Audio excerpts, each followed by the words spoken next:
May nag-birthday sa parisan ko mga tol ngayon tanghali.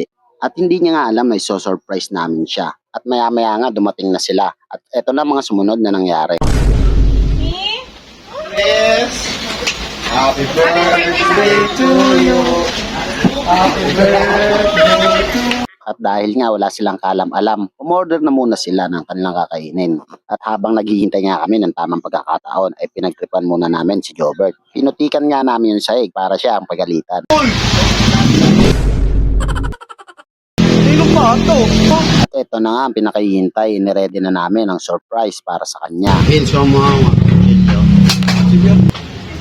Huwag na! Mabilis pa ako sa speed. Tagal mo kumilos eh.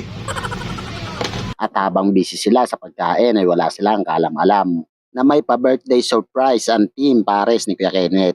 Happy birthday to you. Happy birthday to you. Happy birthday, happy birthday, happy birthday to you. Makikita mo talaga sa kanya na hindi niya inaasahan ang ginawa namin ito. Ang saya-saya rin pala pag ganito. At alam mo ba kung paano namin nalaman na birthday niya ngayong araw? Ito nga pala ang dahilan.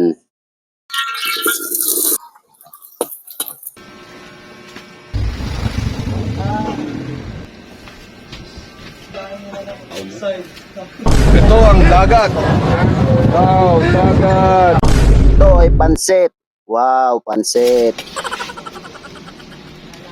Ito nga ang dahilan kung paano namin nalaman. Nagpaluto nga pala siya ng isang bilaong pansit. At pagkatapos nga namin itong lutuin ay dali-dali na kami pumunta sa kanilang office.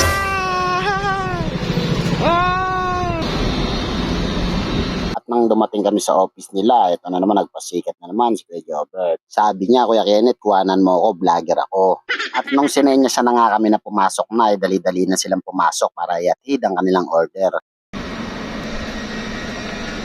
At eto nga pala si ma'am ang birthday celebrant. Thank you ma'am and happy birthday. Success! Birthday. Inabutan nga pala kami ng ulan kaya nagtatakbuhan kami.